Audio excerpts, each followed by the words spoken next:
Bom, então boa noite a todos e a todas.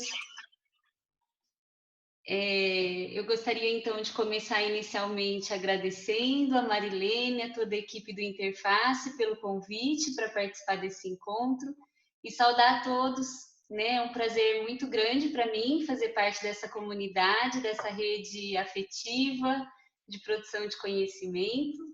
E agradeço também a oportunidade de dividir esse espaço de reflexão com a Helena, com o Meira, né, que são meus parceiros de hoje, para disparar esse diálogo. Eu tive o privilégio, né, de assistir junto com alguns de vocês na semana passada a apresentação da Neca e da Silvia, né, sobre terapia em tempos de coronavírus, modalidade de sessão única, né, e foi por esse motivo que a Marilene também me convidou para estar aqui hoje com vocês, compartilhando algumas das minhas reflexões. Então, a minha fala, ela vai ser uma continuidade desse diálogo, ela tem um foco mais específico, né, na apresentação da Neca e da Silvia da semana passada, e eu queria focar mais a questão do encontro terapêutico, entendendo que esse agora se faz atravessado por essa complexidade da crise social, política, né, e sanitária que a gente está vivendo. E aí eu tentei organizar minha fala em 5 pontos, mas a Marilene me deu assim pouco tempo para falar, então eu vou tentar ser breve, tá bom? Eu vou falar de um ponto que é construa esperança, apenas continue. Segundo ponto, abrace a vulnerabilidade por detrás das câmeras. Terceiro ponto, encontre o tom para mim, para você, para todos nós. O quarto, explore ações em diferentes níveis, singularidade e contexto. E, por fim, cuidado e coletividade, uma posição política.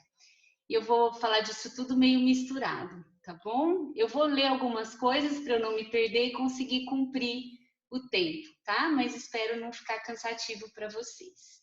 Começando então com Construa a Esperança, apenas continue. Silvia e Neca nos convidaram inicialmente a refletir sobre como criar proximidade e conexão com nossos clientes num momento em que sentimentos de medo, incerteza e isolamento afetam todos nós. Em suas falas, elas nos brindaram com um exemplo prático de construção de conexão, mostrando como, por meio de uma conversa dialogicamente estruturada, é possível encontrar o outro em seu momento e se envolver em conversas de produção de esperança. Produzir esperança em momentos de horror não é tarefa simples. No entanto, como escreveu Amanda Montevão em um texto publicado essa semana no Estadão, cuidar um dos outros é a opção ética pelo sublime, gesto necessário de repúdio à barbárie, não incitada em nossos tempos. A escritora finaliza com uma citação de Renier Maria Rilke: deixe tudo acontecer a você, beleza e terror. Apenas continue. Nenhum sentimento é final. Nenhum sentimento é final, mas sentimentos, por vezes, paralisam e angustiam. E o que vimos Silvia e Neca fazerem foi produzirem relacionalmente conversas que fazem a roda girar, a roda da vida girar, né? Como se elas dissessem: continue, nenhum sentimento é final. Abrace a vulnerabilidade por trás das câmeras. Eu acredito que parte da potência das conversas que produzem esperança nesse contexto adverso se dá justamente pelo encontro de nossas vulnerabilidades, possivelmente não vividas da mesma forma em outros contextos. Terapeutas e clientes aparecem por detrás das telas, despidos das materialidades que ajudam a produzir o conforto nos consultórios, tendo parte de sua intimidade exposta pela câmera, que busca lugares possíveis para se posicionar, em casas que se supõem também um pouco desarranjadas. Acho que eu falo pela minha própria experiência, né? Como estamos nós? Como estás? São as perguntas iniciais feitas por Silvia e Neca, para começar o diálogo na terapia de sessão única. Em outros tempos, em nossas vidas cotidianas, estas eram perguntas meramente retóricas. agora ditas pausadamente, são carregadas de um sentido existencial, com enorme potência para o início de um diálogo terapêutico. Os rostos em diálogo, em foco nas câmeras, não são poupados dos detalhes de suas expressões e seguem comunicando de forma corporificada nossa atenção, respeito, interesse, curiosidade, na busca por um único tom. Encontre o tom, para mim, para você, para todos nós. Um tom. Não sei quantos já ouviram a linda música do Caetano Veloso, regravada recentemente com seus filhos no disco Ofertório. Em um determinado momento, eles cantam. Um tom para cantar, um tom para falar, um tom para viver, um tom para a cor, um tom para o som, um tom para o ser. Um tom para gritar, um tom para calar, um tom para dizer. Um tom para a voz, um tom para mim, um tom para você, um tom para todos nós. Se metáfora boa para pensarmos a produção de um bom lugar no encontro terapêutico, sinto que ainda patinamos na busca por encontrar um tom para todos nós.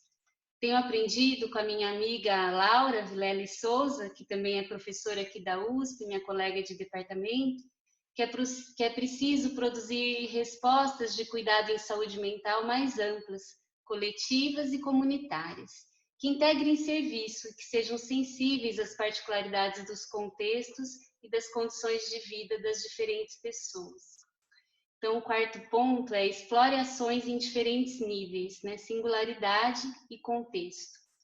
Sabemos que a pandemia do Covid não afetará todos nós da mesma maneira, e é possível que grande parte das pessoas afetadas não possam ser ajudadas pelos modelos clínicos que nós propomos. Esta é uma realidade já bem conhecida nos tempos pré-pandemia, mas que agora se faz mais evidente. Como chegar nos contextos e nas pessoas que mais precisam? Com quais recursos? Alguns recursos conversacionais, como o que nos foi apresentado por Silvia e Neca, se mostram extremamente úteis, posto que sensíveis ao tempo de incerteza que nos atravessa e às singularidades. Em muitas situações, no entanto, outros recursos se mostram primários, como suprir necessidades básicas, solucionar problemas práticos, de garantir subsistência. Em situações de crise, como a que agora vivemos, as intervenções psicológicas podem e devem ter diferentes objetivos, planejadas em diferentes níveis. Assim, precisaremos pensar ações conjuntas com diferentes atores. Cuidado e coletividade, uma posição política. Nossa capacidade criativa, e por que não dizer também política como terapeutas, se faz urgente nesse novo cenário de reinvenção da vida, como forma de manter conexões, redes e laços sociais, mesmo no isolamento, e como forma de auxiliar na elaboração individual e coletiva dos lutos sofridos nesse processo. Parece que começamos já agora a reconstruir o mundo em que vivemos. As consequências de um modo individualista de existência estão escancaradas, sendo vistas por todo mundo nesse cenário de pandemia, explicitando as desigualdades sociais e a ausência de valores comuns. Dentre tantos outros valores hoje fundamentais, cito a necessária defesa de que toda vida importa, da garantia de direitos sociais e de um serviço público de saúde universal, acessível a todos. É tempo de se opor a discursos cruéis que geram confrontos e desavenças e que desdenham das pessoas e da seriedade da situação que mundialmente vivemos. Que agora seja a vez de encontrarmos um novo tom para a construção de ações conjuntas, baseadas na coletividade, na comunidade, no diálogo e na colaboração. Cuidar um dos outros é agora a nossa única opção como seres sociais. Por isso, ação sublime. Por isso, Neca e Silvia perguntam em sua terapia: como estamos? Como está cada um de nós? Queria, então, agradecer, pela oportunidade de aprender com a Silvia e com a Neca, a belíssima demonstração que elas fizeram de cuidado na semana passada, e ao Interface por me proporcionar esse momento também de compartilhar com vocês um pouquinho da minha vulnerabilidade aqui diante das câmeras também. tá bom? Um abraço afetuoso, espero contribuir com o diálogo.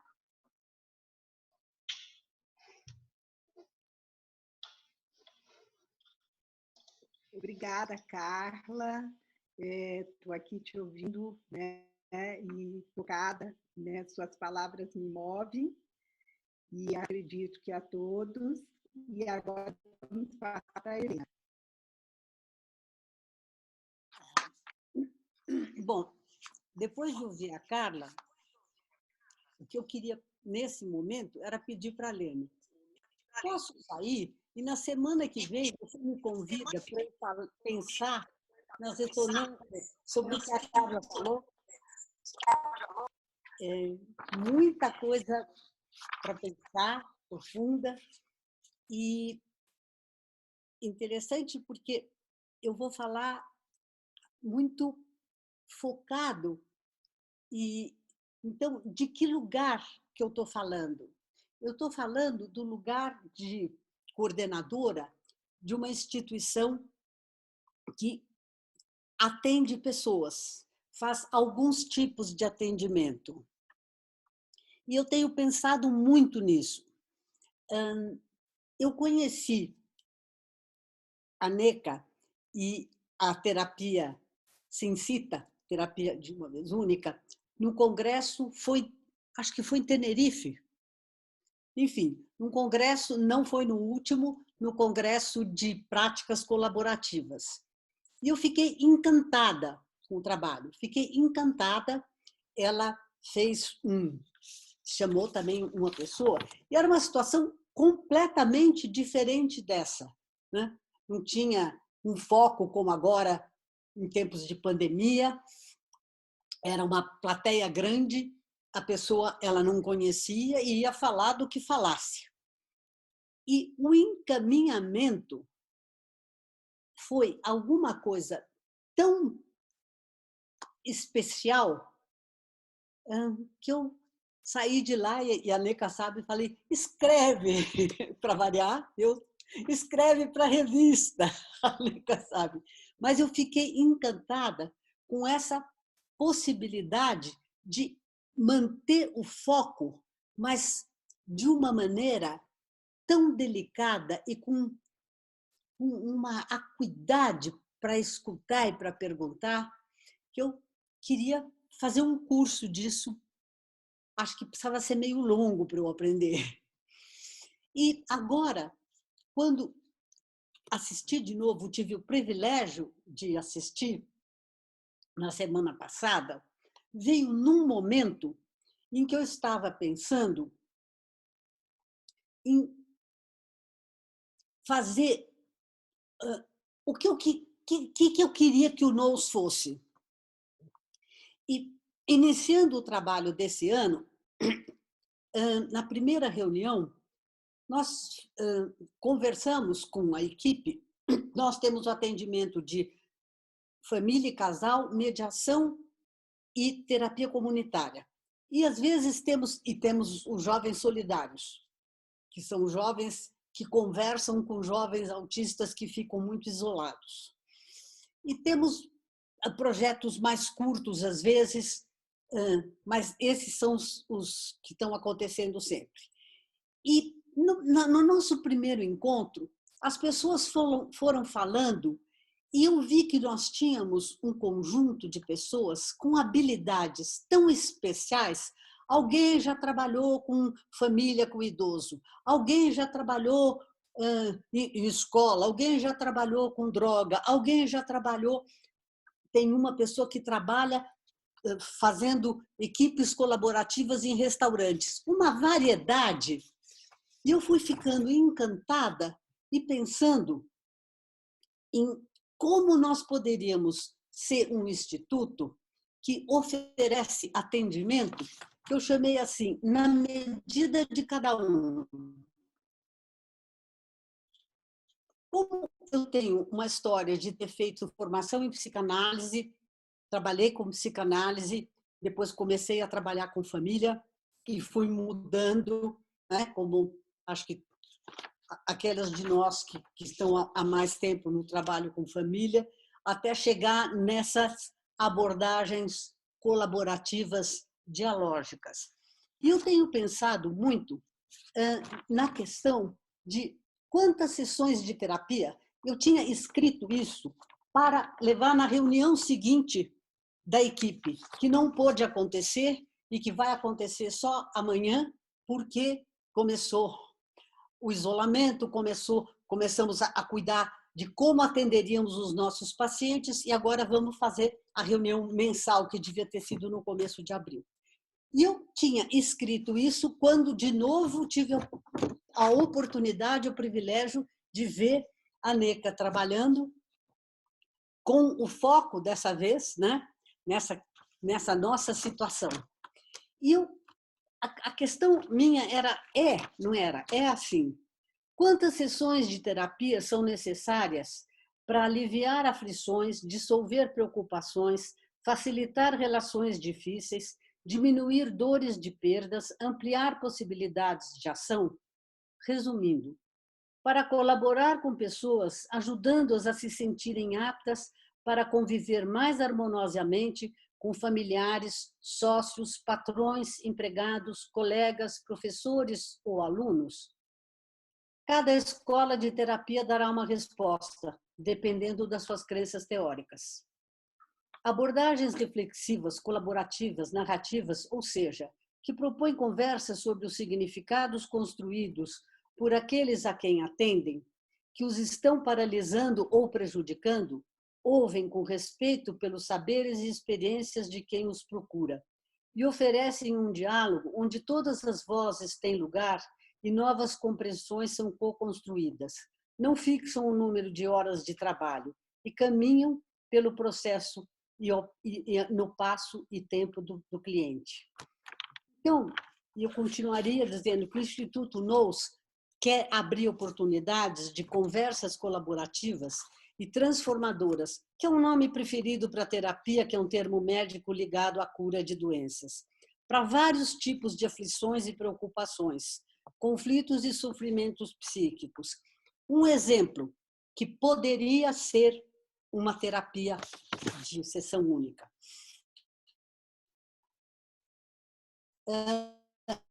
Uma das nossas colegas, uma experiência grande de trabalhar no HC, é mãe recente e está passando pelo aquele processo de dizer quando que cabe, quando que eu consigo, e está muito atenta. E ela disse que ela gostaria, que ela pensa de como se poderia abrir um espaço para mães de primeiro filho que chegam da maternidade com aquele pacotinho e falam: o que eu faço? E ficam muito aflitas às vezes. Não tem, quando tem menos ajuda, pelo menos essa ajuda materna, vamos dizer assim, tem uma angústia muito grande, choram, se preocupam. Essas pessoas não estão com nenhuma doença. Elas têm um momento onde, se elas pudessem ser ouvidas por alguém que possa ter essa maravilhosa competência e maneira da Neca, e, claro, ir com o bebê, né? Para não ficar olhando no relógio que eu tenho que voltar correndo ou não sei com quem que eu deixo. Então, teria um dia. Nas terças-feiras tem alguém lá. Nós temos 2 jovens mães. E assim por diante. Gente que está começando a lidar com pais idosos, com discapacidades, com problemas. Não tem uma coisa errada. Não é uma terapia. É um encontro para aquela necessidade. Né? Como isso que nós vimos assim, o encontro da Neca com a Silvia nessa necessidade, neste momento. Então, mais uma vez, parece que veio de encontro. Assim, a ideia, eu continuo tendo, de ter espaços para essas questões diferentes. Crianças numa determinada idade, criança que vai para a escola, ou que não está adaptando na escola, são questões e maneiras que se for perguntado, e se for ouvido, e se for encaminhado dessa maneira, obrigado, até logo, tem um jeito de pensar. Ou talvez volte outra vez, né? Então, foi um presente muito, muito especial poder ter neste momento, onde a gente está pensando o que vai fazer, o que vai poder fazer, e também como nós estamos experimentando agora, né? Além dos nossos atendimentos, estamos abertos para essas conversas únicas com pessoas que estão aflitas nesse momento. Só que nos falta esse conhecimento e essa finura do trabalho da NECA. Muito obrigado por ter participado disso, muito obrigado pelo convite da Lene, muito obrigado por estar aqui e ter começado ouvindo a beleza do que a Carla falou.